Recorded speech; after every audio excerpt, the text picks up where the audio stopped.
Hello, welcome to Die Rolling. I'm the ever excitable Adam. Today I'm here to talk about Dungeons of Doria. And this is a video that's taken me a long time to get together, basically because this game is so huge and I've had to play a ton of it to actually be able to give a good balanced kind of opinion on how this game plays.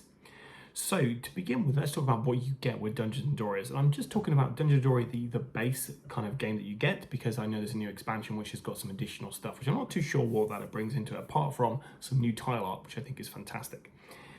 Picking up Dungeons and Doria is going to be a great idea if you are after dungeon crawl, which has a lot of replayability and a lot of variety. These are two things this game does fantastically. So when I'm talking about kind of the amount of gameplay you're getting for this, let me show you. So you are going to be getting a single scenario booklet which has 20 scenarios in, which you can just kind of drop in here and there, no problem whatsoever. So if you want to just play a game, you can do this rather than doing a campaign. But you've got campaigns which have about 8 to 9 kind of different kind of chapters in them, from the Grim Reaper, Book of Destiny, which is a little bit more involved, Power of the Elements, and then Invasion of the Greenskins. And there's also, to help you out, a quick start guide. This is invaluable. I really love these in games where they basically have a little kind of like rule book, which gives you a kind of, I don't know, it breaks you in gently. It talks you through a couple of rounds and you understand the premise of the game, so that when you're, and the mechanics, so when you're actually doing it on your own, using the absolutely huge rule book here, then you are going to be like a lot, you're familiar with the concepts. And when you get to the points in the kind of quick start guide that you're like, oh, I'm not quite sure what that does, then you can look into the rulebook and go into a bit more detail. But yeah, the quick start guide is written very well and it's very easy to get into the basics of the game. So already you've got 4 different kind of campaigns in there with a ton of content in there. These games take a while to play as well. You're talking like doing this solo is taking me about sometimes as little as 45 minutes. If I'm having a terrible time, it's taking me like 20 minutes and I got absolutely wiped out. Other times it can take up to 2 hours. It depends on the length of the quest and the tiles that you draw. But there's also room events you can add into as well. So you get a particular tile come out, you look on here and you'll go, right, well, this is the dead end. You roll a d10 and then something happens in there. So every time you play the game, even though you get the same tiles come out, and there's a ton of tiles in here, you can have a different kind of experience. So loads of tiles and interesting artwork on them. I know that the new, I think I just showed you the same tile twice. So this is the starting tile, for instance. So you're going to be starting in there and you can see there's doors out of there. And when you get a new tile come out, they'll have different kind of glyphs and stuff on there. And that, depending on what you're playing and the difficulty level you're playing, you could be spawning different monsters and things there. But yeah, a ton of tiles in here. And the tiles are perfectly fine. They're not the most amazing kind of graphics on here, but looking at the new campaigns coming out, those, one of my complaints about this would be that the tile art is okay, but it's not like gripping or isn't like, it's not amazing. It's like, it's perfectly fine for what it is. But the new tile art looks like they've really thought about and they've gone back to it and they've really improved that element of it. But yeah, that's only one little bugbear I have, the artwork. And this particular version I have, the tile art doesn't grab me like some other games that are similar kind of games which do. You've got a ton of different characters that you can play with, and these little boards you have here, you can be placing all the different items that they can have here.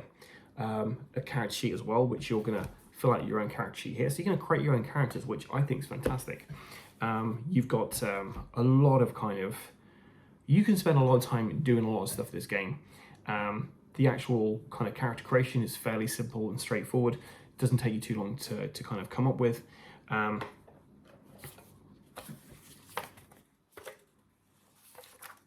So here's one I created earlier. So there's all the kind of stats and stuff in here, and you're going to be using a cube to kind of track where you are with things. But they're double-sided as well, so there's a different kind of format you can do if you prefer to do it that way. You also have campaign overviews as well. So this will basically go through all the different things in that campaign, and you can basically, yeah, keep track of where you are with stuff, which is obviously very important. So two big pads there full of those 2 different things, so a campaign overview and some notes as well, so you can basically write down anything you're doing when you're playing it. And yeah, and all the different characters you can have. The thing as well is there's also kind of some pre-made stuff, so if you don't want to actually just, if you want to jump straight in, you can just pick this up and that's your character. So there's a few of those in there.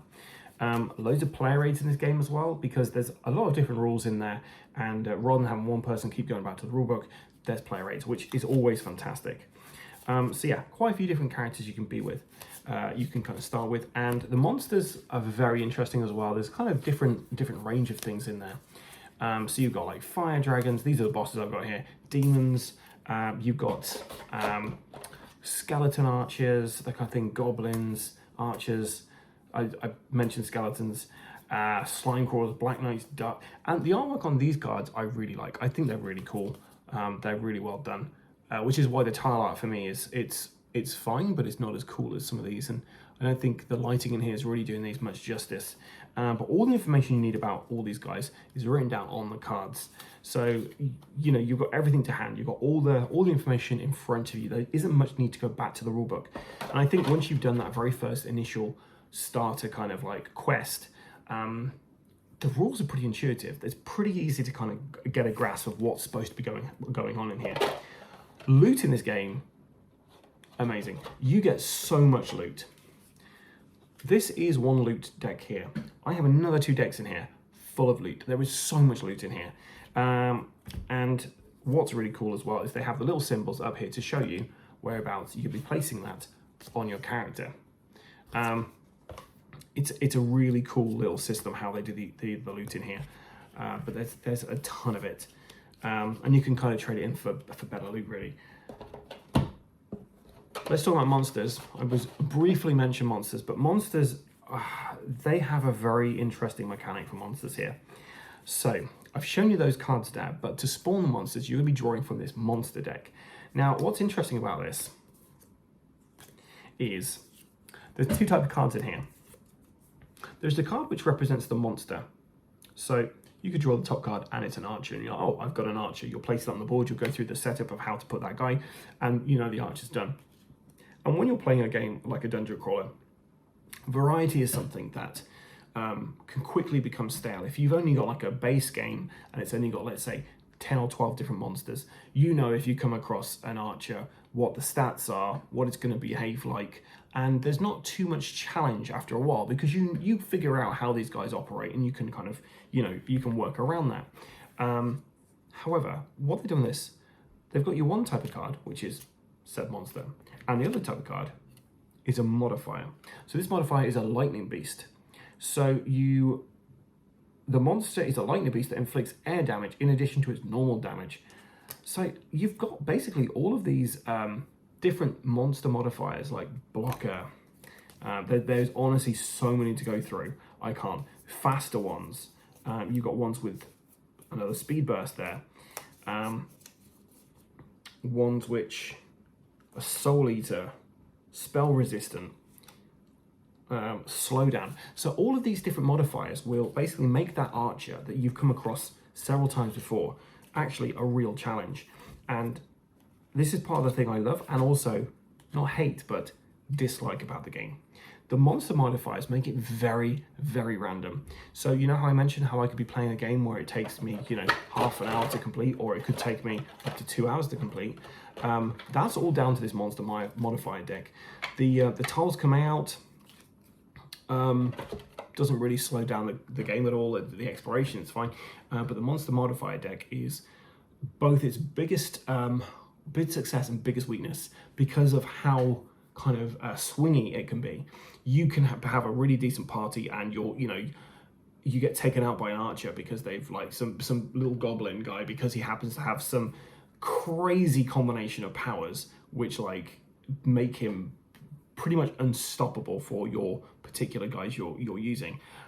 It doesn't happen all the time. It's always a pleasant surprise when you get one of these modifier cards come out. But I'll be honest, once I've been playing, I played this with a couple of people and we were playing like a particular dungeon. It's one of the single scenarios. It took us about 3 hours to play this because we got right near the beginning. We happened to get this particular skeleton who just wouldn't die. He had some crazy modifiers attached to him, and we just was struggling so much to take him out. Whereas other times I've absolutely just blasted through some of these monsters. So it's kind of like, I'd say it's more of a positive than negative. It's very situational, but you know, I don't know if you've had it when you're playing a dungeon crawl, you're playing a game, and you're like one step away from winning the game, or the objective room's the next room, but then suddenly this one monster turns up and gives you the worst hammering you've ever had, and that is something I've experienced a couple of times playing this. Now, I've played through. I've not completed the campaign for this yet, so I'm just putting that out there. But I've played the Grim Reaper campaign about halfway through. I played a couple of the single scenarios in there, and I did a couple of the greenskin scenarios as well. Just because I was playing with some different people and some solo stuff, and just kind of trying to learn the game as well myself. So I've not completed one of these campaigns, but I have really enjoyed my time with this game. I think it's really interesting. Something I wanted to point out as well is this initiative board as well, which is a really interesting mechanic they've done here. So you're basically going to have your kind of like little token representing your character's initiative on here. And every time you use an action, you're going to be moving down X amount of spaces depending on how many actions you're using. So you could be here and you have an enemy activation there. You could do several activations like do certain things. And then when it comes to, oh, who's activating next? As you've gone past the monster thing, that monster's going to activate. So it makes it really interesting. You can see when you need to do things. So it gives you a good idea of when to actually take out a particular monster over another one, because you're like, well, if I go after this, this ghoul that's over there, he's going to be starting much further down the track. Whereas this, due to the monster modifier, this sped up kind of vampire, for instance, is going to be really high up here. So we need to take out that vampire sooner rather than later. There's two sides to this. One side which basically goes from 0 out, and the other side which goes like this.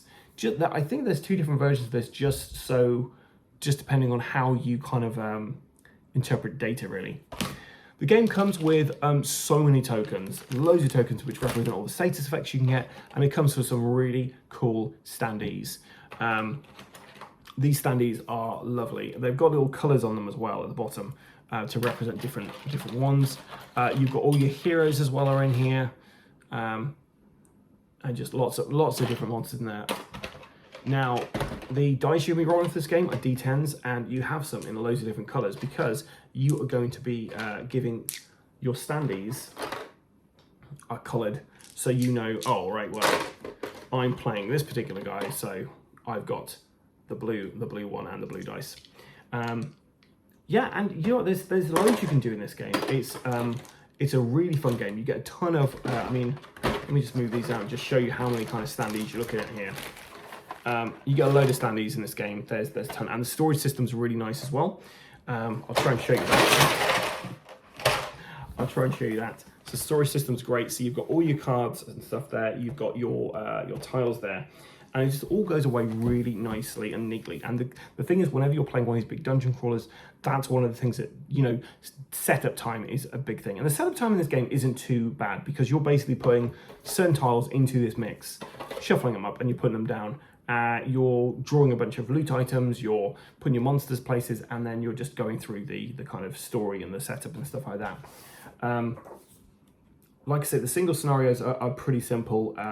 They can take you a while depending on what tiles come out, what kind of monsters come against you. And like I say, it's a kind of double-edged sword.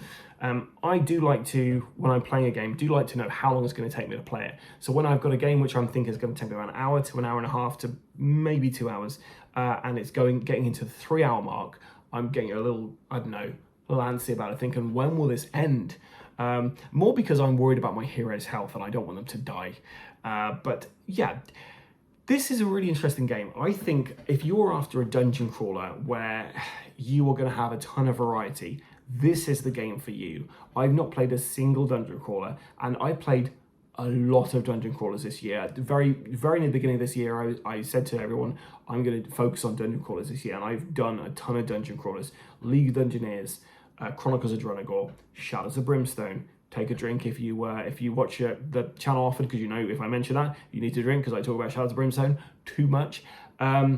Just to name a couple that I've done. And this is its own thing. It's doing its own thing. And I absolutely love this. I love the action point system in here. I love the amount of loot you get in here is redonkulous. It's so good. I really enjoy the the amount of content you get in just this base game, which is why we're saying, is stupendous. It should be applauded, really. A lot of dungeon crawlers, you will get a base game and there will be 8 scenarios in there and then a ton of expansions which you'll need to get more story and stuff like that. And you'll get through eight kind of like chapters in a campaign, and you'll finish a campaign, you'll be like, oh, that was really good. You know, I'd love to do more with my character. I'd love to do some, you know, some other ones, try some of the other characters in the boxes and stuff like that. But I love the fact you've got all these different campaigns in there. So you could, if you wanted to, and what I was kind of doing was running this with different campaigns with different groups to see how it would work. And it was really interesting to do that and see their reactions to it as well. So yes, this is the most variety that I've seen in a dungeon crawler. Whether that be a good thing or a bad thing, I would leave up to the person playing or the particular situations. Sometimes I absolutely love that monster modifier deck, and other times I've felt so annoyed because I'm like, oh my god, I'm so close to the end, and I've got this lightning bolt throwing skeleton guy, or you know, none of my magic is working against one particular guy anymore. But yes, it is a lovely game. I'm really glad it's in my collection. I think it's like I say, it's got so much variety and content just in the base game. Getting those 4 different campaigns from the offset, and like I say, those could take an hour and a half upwards, depending on your player count and how many people, you know, and what kind of monsters you get out, and your luck if you draw for some of it. But this is all you need if you just wanted like a dungeon crawler. Quite a few of these dungeon crawlers I've played are pretty much like, you could just have this and you don't need any more dungeon crawlers. This plays, I think this plays up to 6 actually, which is quite a large player count. And like I say, I normally play a dungeon crawler. It's going to be maximum 4 people because anything over that does add a lot of time onto here. And this is a time-intensive game. The setup doesn't take too long. If you just want to play the game, you've got the 20 single scenarios you can play, or you can house roll. You can take out certain modifications out of the deck if you wanted to. So if I was running this for a group and we knew we had a set amount of time to play this, I'd probably modify that modifier deck so that we only had particular types of enemies and, you know, less of them, less of the modifiers maybe. You could definitely set the difficulty slightly differently. But overall, it's just a really lovely, well put together game. I can't recommend it highly enough for anyone who's a fan of a dungeon crawler. The only kind of bugbears I have with this game is the artwork isn't, like I say, for the kind of tiles in the game. They don't really grab me. They're perfectly fine, but for me, I'm just like, they look all right. You know, the better than I could do, just put that out there. But the artwork on the tiles, they're not amazing. However, like I say, I think the new, from what I've seen of the new campaign that's coming out, the artwork looks great. They've really like upgraded the artwork for this, so I think that's fantastic. And I'm sorely tempted to back the Game Found for this, or the Kickstarter, just because I'd like to get those new tiles and replace these out. But yeah, it's a new Kickstarter coming out. My other bugbear being the modifiers, which I mentioned. New Kickstarter coming out, or Game Found, a crowdfunding. I think it's Game Found. And yeah, that's got a new kind of system coming in, so it's definitely worth checking that out. I don't know too much about it, but it looks pretty cool from what I've seen, especially the tile art. But yeah, the things I enjoy about this game, I love the variety. I love the amount of content you get in this game is great. You could just have this and not worry about it like any other kind of dungeon crawler for a long time. The amount of loot cards you have in here I've never seen that amount in a game. They're fantastic. And how does this compare with other dungeon crawlers out there? So at the moment, I'm really enjoying Chronicles of Dronagor. And Chronicles of Dronagor is a very different system that uses action points to move around. This one, you're rolling d10s, and I think it's closer to that role-playing game feeling that you might want if you're after a dungeon crawl. If you're a fan of role-playing games, this is a good one to pick up because it's very, very close in some regards. League of Dungeoneers does this, but it's a lot more intensive. Like, the rulebook is that thick, and it does some of what this does, but it also does some overworld stuff, and it's very, very meaty. Lots of tables to roll. You're always in the rulebook. This one, I found it's simpler, but it doesn't take away from any of the enjoyment that you're having from it. It's not like, this is, I would say it's a medium to heavyweight kind of game. You could play this with your kids and just strip back some of the rule set, modify that modifier deck so it's not as difficult, or you could just play it as is. The very first scenario in the Grim Reaper one I absolutely love. You have the Grim Reaper chasing you down through this kind of dungeon, and you're just absolutely pegging it. The different scenarios in the single scenarios are pretty fun too. There's a lot of variety there. It's not the same thing every time you play this game, with a different kind of theme and stuff. There's some lore around here as well. There's some lovely kind of maps in the game as well, which show you the different kind of regions. And then when you get into the actual campaigns themselves, they tell you which kind of areas you're going to be going around as well and focusing on. So yeah, it's a really cool little game. And I say little game, it's not a little game, that's doing us a disservice. It's a decent sized game. Yeah, it's definitely one that if I was going to say, like I normally do, this is a buy, a play, or avoid. For me, this is definitely a buy. I love dungeon crawlers, and this one is a great game. It's a little swinging, and the tile art isn't the best I've seen in these kind of games, but that aside, the swinginess of those monster modifier cards, I've never seen that done in the game, and I absolutely love it. It's also really enjoyable when you, sometimes I say it's a bit, like I say, it's a double-edged sword. Sometimes you're going into it and you come across one of these really powerful monsters and you're like, my God, I just want to get to the end of this game now. The end of the level, because I'm enjoying it, but I just want to get my character out alive, and we've done the thing. But other times I've come to it and we've all just gone, oh my God, this guy's turned up. Oh no, what are we going to do about this? And it's a lovely collective joint problem. It's that lovely thing where you're playing a role-playing game and you go in expecting to be Legolas and, Aragorn and Gimli, and you end up being just the worst. You get the worst rolls and you get obliterated, and it's fun doing it. So yeah, Dungeons of Doria, this is definitely a buy from Die Rollin. I think it's a fantastic dungeon crawler. You could do a lot worse by picking up any other dungeon crawlers. It's definitely one that is going to be one I'll be keeping. It's so much fun, and we haven't really filmed much on the channel for these, but I am going to be filming some actual gameplay videos of this as we're playing it in the not too distant future, so keep an eye out for that. Anyway, that's it from me. So 2 thumbs up from me for Dungeons of Doria. I've loved my time with this game, and I'm looking forward to discovering more of it and also checking out the campaign when it turns up. So expect to see on my Wednesday Waffle, because I do a Wednesday Waffle every Wednesday. I do a live video where I talk about games that I'm playing or are upcoming. So expect me to kind of go into a bit more detail about the what I've seen from the GameFound or Kickstarter campaign. I think it's GameFound once I've seen that up, which I think is going to be any time now really. So anyway, I've been the ever excitable Adam. Thanks so much for watching this. If you'd like to see some more videos and some actual gameplay content from Dungeons of Doria, stay tuned to the channel. Consider becoming a member for the channel, where you can basically pay us a small fee and get some exclusive videos before anybody else, and exclusive videos who no one will see. But yeah, I've been the ever excitable Adam. Until next time, guys, stay safe or die rolling.